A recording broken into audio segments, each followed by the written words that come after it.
In today's video, I'm going to show you how I took my kitchen from this to this. Let's get to it. Okay, so we have all the stuff here for the under cabinet lights in my kitchen. And as you can see, I really haven't opened any of this stuff, so I haven't had a chance to figure out how it's gonna work, if it's gonna work. So this whole video might be a wash, but we're gonna go ahead and try and get this installed, and I'm gonna bring you guys along for the ride. I guess first things first, let's just get everything opened up and make sure that I ordered the right stuff and everything's compatible. We're gonna open up this so I can get it out of the way. This is the channel that the LEDs are going to attach to. We're gonna need to get some alcohol or something to rub these down with. I don't know if you can see it in there, but there's a little bit of oil and stuff inside of the packaging, so they're definitely gonna need to be cleaned before we can attach the LEDs. So these are made to hold them at an angle. I don't know how well they're gonna work. I just figured let's, give it a shot. So here is the bracket. I should be able to cut this stuff down. I have my table saw outside.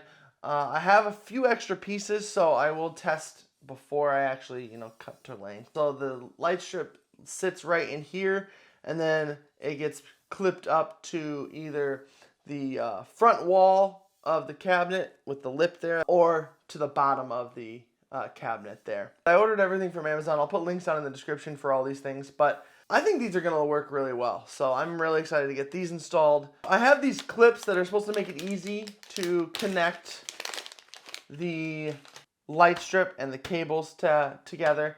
But with these tracks, I realized I probably won't be able to use these because these aren't really going to fit in here. Actually, they fit kind of, but they're definitely too tall. So, probably not going to be using these on this project now. I do have a soldering iron that I can solder the connectors and stuff as needed. Let's start with the cable here. 22 gauge cable, I believe. If I'm wrong, it'll pop up on screen. This was stuff that I saw in other YouTube videos about doing this stuff, so I went with this stuff as well. And then BTF Lighting for the light strips. If I can get it open.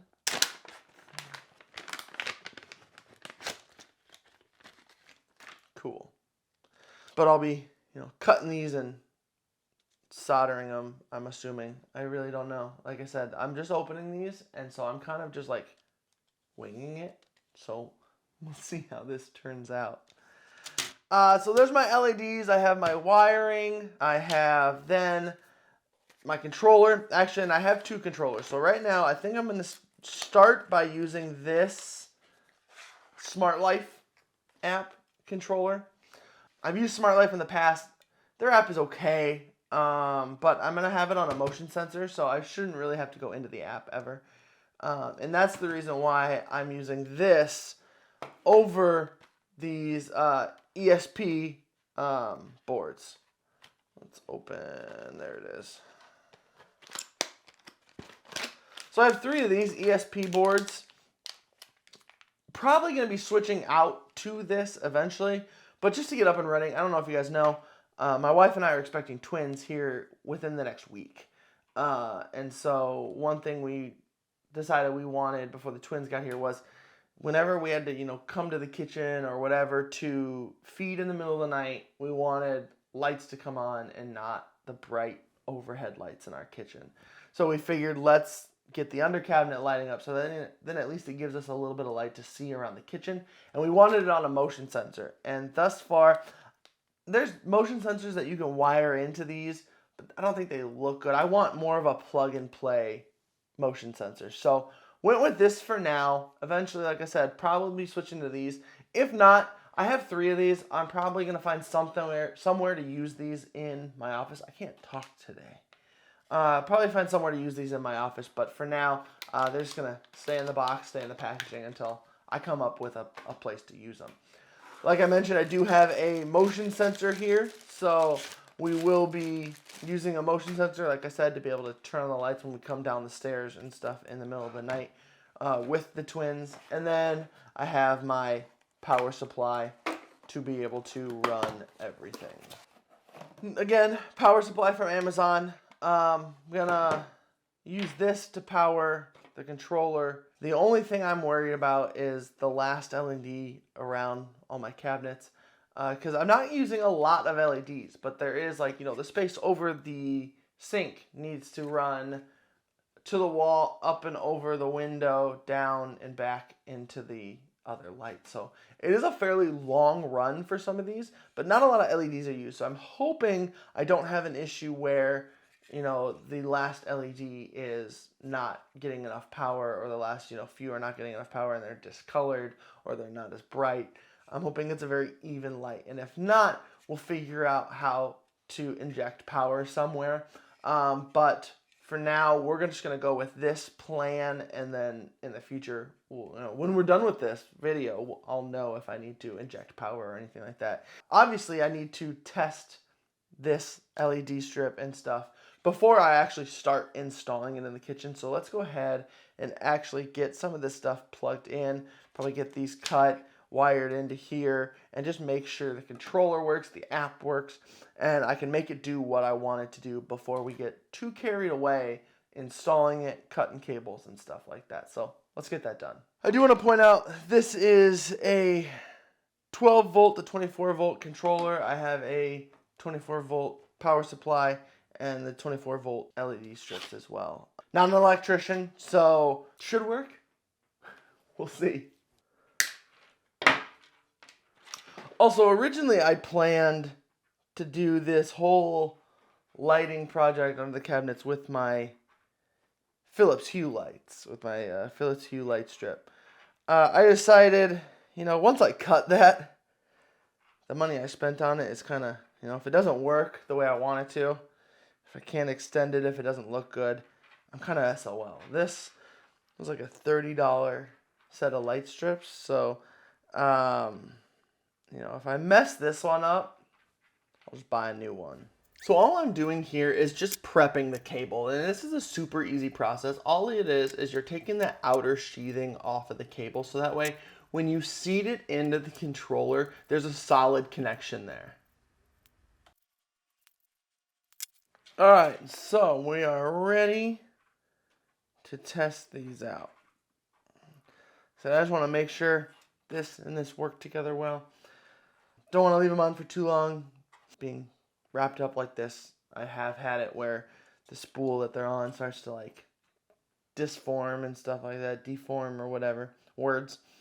But yeah, so let's go ahead, and I believe everything is marked very similar, except on this light strip I have W1 and W2, whereas on the controller I have WW and CW.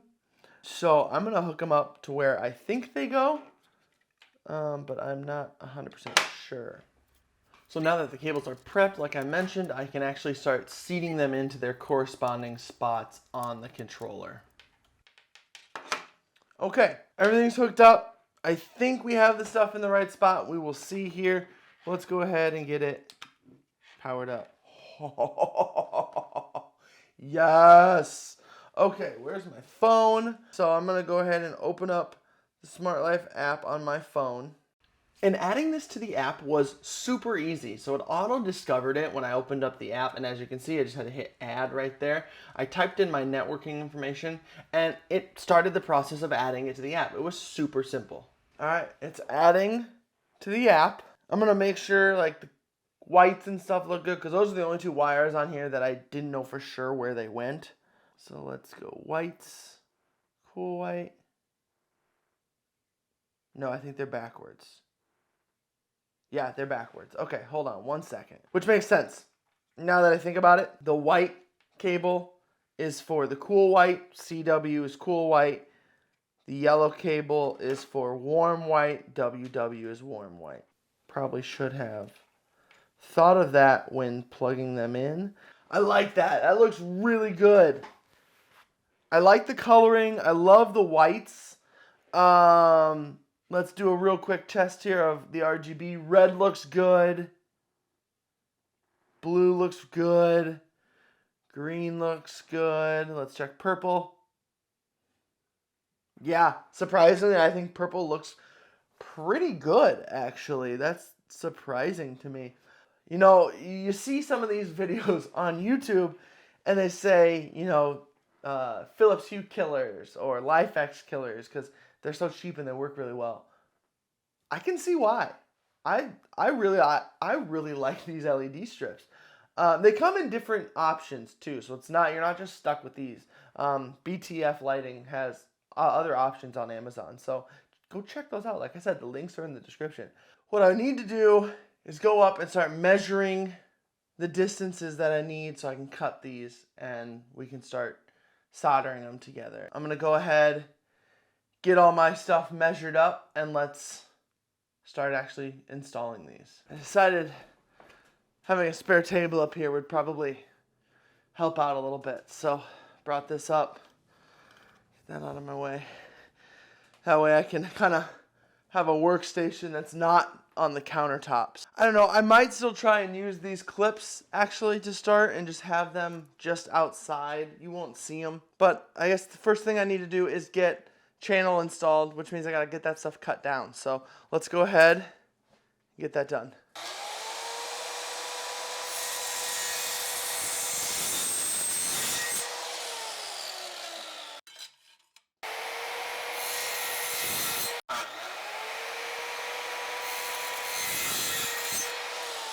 So my plan as of right now is to mount them right under here, probably just like this. But I think that fits really well. Like, look at that. That's like perfect. And the brackets are right here. I haven't checked. Hopefully they sent me enough. I know there are some Amazon reviews that say that people weren't getting all the mounting hardware, but I hope that's not the case. But I do need to clean them. I think I have rubbing alcohol. Also, I cut these, so we got to be careful. They are kind of sharp. But luckily, it comes with these little caps. So they just snap in just like this. So hopefully I can cap all of these edges so I don't have to worry about it. And then the wires run through this little hole. I'm going to go ahead and get these cleaned. And then we can get these mounted and get ready for the fun stuff. Let's do it. The solution I used to clean these channels was just vinegar and warm water. One of the things I saw online said to add lemon juice to it as well, but I didn't have any, so this is just what I went with. So after I got done wiping this down, I was able to start installing the mounting brackets. Now I did try to install one on the underside of the cabinet right here, but the screw was just long enough where it was starting to peek up through the shelf. So I decided not to go that route, and I decided to start going through the front frame. So what I did next is I pre-drilled this hole, so that way it was less likely to break the screw or crack it. I don't think it would have cracked the wood, but just want to be safe with my new cabinets. These screws are terrible. 2 of them have broke now, so now I don't have enough to actually put all of them up, because 2 of them have broke while trying to put them in. And it's not like, I wasn't, going real hard trying to drive them in there real fast. I was taking it slow, and it just, it ripped them right apart. So I got the first one mounted finally. I ended up just having to hand screw it in, so it's kind of a pain, but they're not breaking anymore. I'm gonna try, I don't know, the smaller ones I think maybe I can get by with just using one bracket. If that's the case, I have enough screws. If not, I'll have to run to the hardware store, see if I can get some about the same size. That took probably about an hour longer than I thought it was going to get that one in. So I need to now get the rest of them done. So let's do it. So this process was actually fairly simple. All I did was take a piece of tape and put it around my drill bit so I knew how deep to drill my holes. Obviously I didn't want the drill bit going through the face frame of the cabinet. After that, I could actually start getting back there and screwing them in. So as you can see, a little bit awkward situation to get back there and get them screwed in, but it worked out well. After that, it was time to start wiring. So what we're gonna do here is we're gonna take this end here, and you can see if you look inside here, there's little pins in there. Those go on the pins for the light strip. I'm losing my mind apparently. And so it only goes in one side. So I have this side that the light strip slides in, this side that the cord slide in, because you can see the holes for each individual wire. So This one would go in here, and I would push this down. So one thing I did notice when I was putting these together is that when you try to slide one wire at a time, like I'm doing right here, it was a little difficult. It didn't slide in very well. As you can see, I'm really struggling. They kept falling out. What I did notice what worked is you got them in the order they're supposed to be in, and you just tried to slide them all in at the same time. And it worked out really well. Now what I'm doing here is I'm actually attaching double-sided tape to the bottom of this controller so I can mount it to the underside of the cabinet. And this ideally isn't going to be its final resting place for this project. It's just, right now I just need to try and get this project done, so it's going to be the easiest place to put it. So once that was mounted, I could start removing the backing off the adhesive of the back of these LED strips and getting them installed. And this was a very simple process. So when I measured out my channel, I measured out the LED strips as well. And then I went to the nearest cut point that was less than the length of the channel. So that way it wasn't hanging off the channel at all. And then I tried to center it in that channel then when I installed it. And I think it looks pretty good. And from there, it was just wash, rinse, repeat. It was a very simple process to get these up there once the brackets were up there and ready to go. This was very simple to do. And every time I added a new strip, I made sure to test it to make sure I had the wiring right. So far, so good. We're crushing this. Man, even without the diffusers on, like, it looks really good. I'm going to put the diffusers on because I'm hoping they help hold these little, obviously, connector pieces up there a little bit better. That looks really good. Like, that looks so cool. I love this. I love it. That's fantastic. Using these connectors is so much faster. So much faster. So I know I showed you guys on screen the final cost of this project, and that was after taxes. I want to give you guys just a cost breakdown of all the materials that I used to do this project. So we had the power supply that came in at $29.99. The cable clips were $12.98. The extension cables were $13.99. The BTF Lighting Controller was $26.99. The motion sensor was $18.49. We got the ESP boards for $17.99. The BTF LEDs for $29.99. And the LED channels for $23.85. Giving us a grand total of $174.27 before tax. Now, really, we could subtract the ESP boards from this total breakdown because I'm not going to end up using them in this project. I'm probably going to use them actually somewhere else in my office. So we could subtract that $17.99, giving us a pre-tax cost of $156.28. All right, it's obviously not the final reveal because I got wires and stuff to clean up, but look at this. This looks so good. I love it. I think it is awesome. Gotta clean these up, hide those wires, figure out a way to keep these ones up here. Because I got, these wires hanging down. I probably made those a little too long. Probably could have cut those in half. But, yeah, it's awesome. Love it. As far as I can tell, there is no difference between the brightness on that end and the brightness on this end. All right, let's just do a quick wrap up here. This video is already getting pretty long. I've had these lights installed for about a month now, and just like I said when I was finishing up installing them, I am loving these lights. Now granted, the ESP32 boards running WLED would have given me a lot more scenes to choose from, but for what I'm using this for, I think it looks really good. The channels that I used to mount the LEDs are holding up really well. I love the even light that the LEDs give off being at an angle in those channels.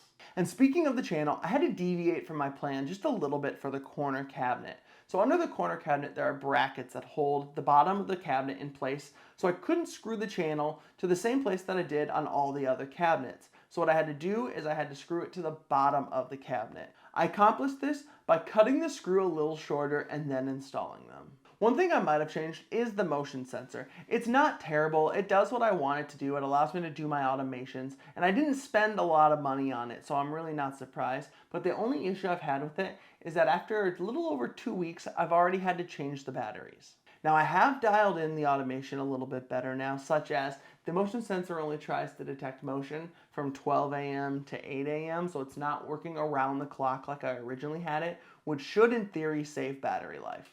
Overall, I am happy with this project and I really enjoyed doing it. Alright guys, that's going to do it for me today. I hope you guys liked this video. If you did, don't forget to give it a thumbs up. Also, I've put things on screen for you guys to go and check out. I hope you enjoyed this one and I'll see you in the next video.